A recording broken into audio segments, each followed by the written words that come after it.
Don't mind me as I'm sitting here wrapped up in my blanket. I don't know exactly what I'm meaning to express here.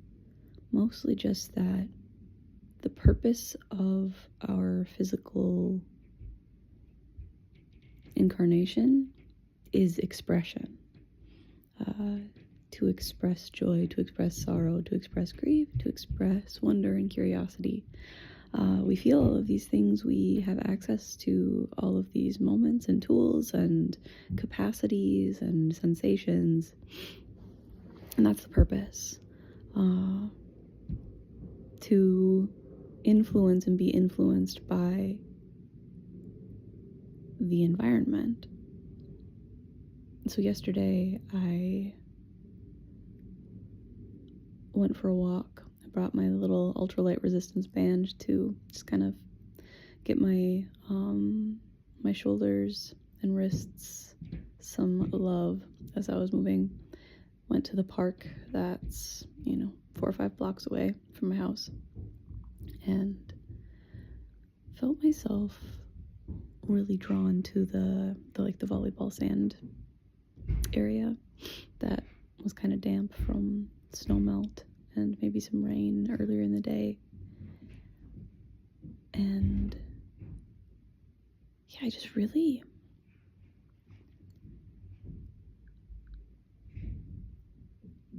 remembered how much I enjoy moving in sand. And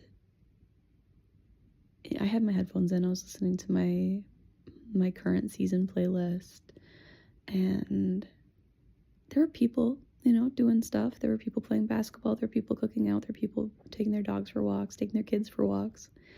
And then there's just me off on my lonesome being fucking weird, right? But I have shed self-consciousness in a way where I'm like, this is a public park.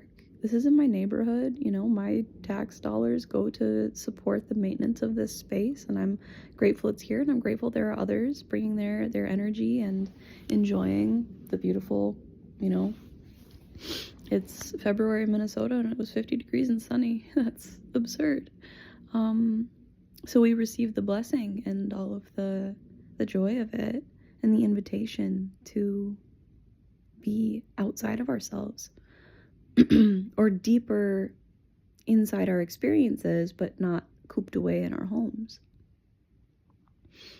So yeah, I was just moving and grooving, following the invitation of my body, feeling into tender areas, swiveling around, getting some movement in my knees and hips, my joints, just navigating things differently. The thing about being in sand is that it provides,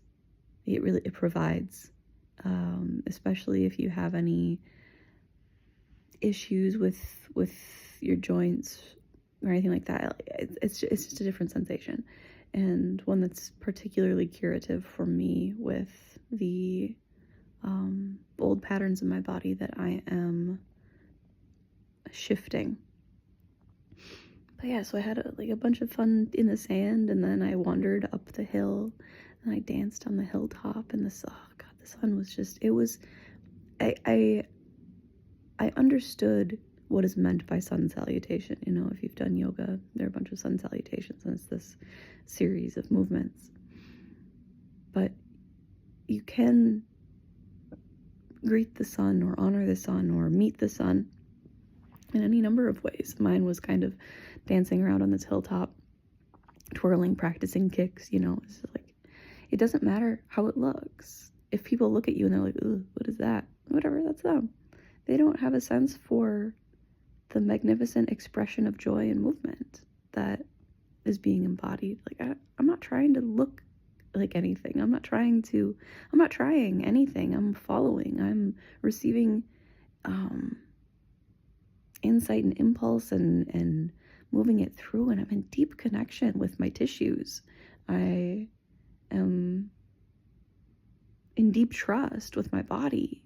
It's like spinning and twirling and jumping and kicking, and I'm 35, right? I'm playing like a kid though, and that's what we're like. We got to do that. Getting old is about losing touch with following the thread of curiosity and play. So if that has happened for you, like, I encourage you to reconnect and just do the weird thing. What are the consequences, you know? Like, I'm not disruptive of other people's space. And, at a certain point, I noticed that someone was setting up some orange cones on the hill behind me, conceivably for some kind of activity. And that was just my invitation to move on and, continue on my walk and stop dancing at the hilltop. Besides, the sun was kind of falling behind the tree line at that point. So I had done the important work of honoring the sun. But being responsive to your environment, like, I have my music in my ears. I'm not making a bunch of, like, I'm not yodeling. You ever be somewhere where someone's yodeling, just like, I don't know, making a lot of ruckus? You're like, what? I mean, listen, you vocalize all you need to, my dude, but I can see where that's disturbing for some people in some environments, and it would be disturbing for me in many environments as well. But then I just sort of, like, redirect my attention and think about, like, well, sometimes you just got stuff that needs to come out, and it's better to allow it to come out. So it's all about navigating your frame of reference, right? And I have developed a lot of skill in that over the years, but it also requires a certain amount of spaciousness. And if you're at if all of your nerves are frayed and you're at the end of your rope, you're not going to be able to be magnanimous. You're not going to be able to imply that level of empathy to be like, oh, this is a being with a completely different experience from me and completely different needs, and probably different access to privacy, right? Privacy is like a luxury, and anyway, so those are some thoughts. But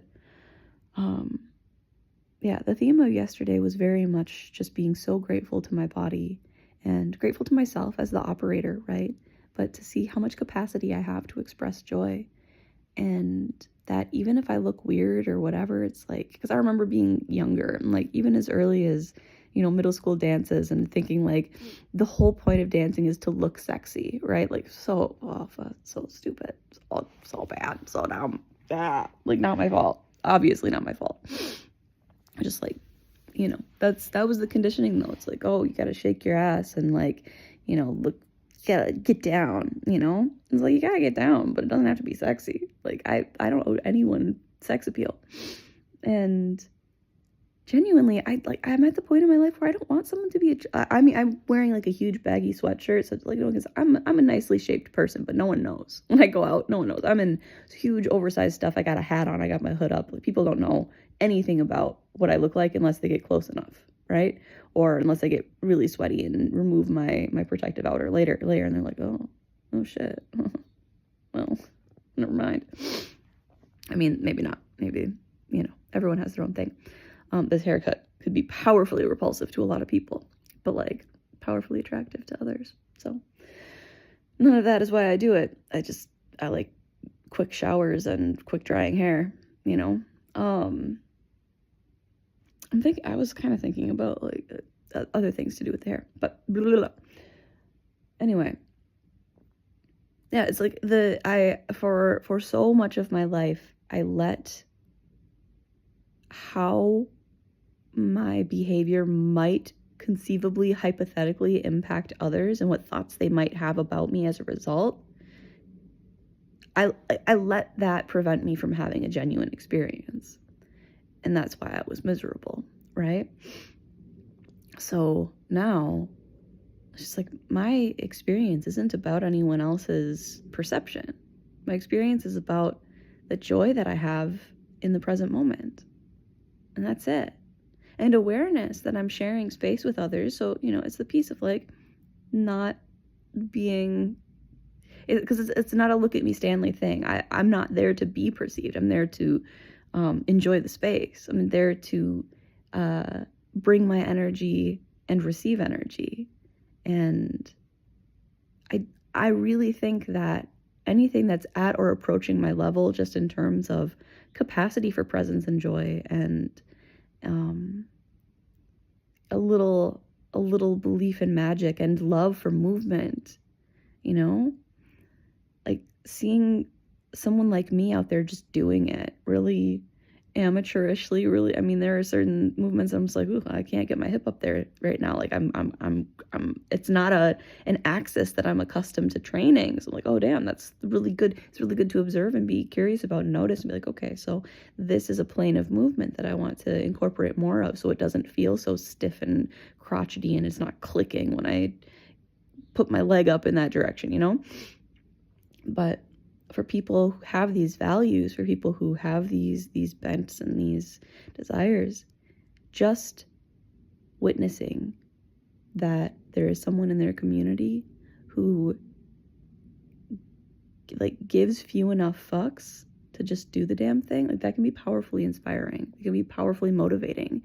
Because I know for me, when I go out and I see someone who's doing something where I'm just like, you are weird in a way that I really fucking respect, like, I don't interact with them, I don't say anything to them, I leave them to their peace, but like, I actually genuinely, intentionally lift up my energy to meet them. You know, it's just like, it's a like fucking hardcore thing. It's just like, I support what you're doing, I love that you're doing it, I love that you're bizarre, I love that you don't give a shit about the fucking formulas of existence that we were handed and told to keep hold of, you know? I was like, why am I still holding this shit? No, I'm done. I'm not holding it anymore. So, yeah, there's some rambles.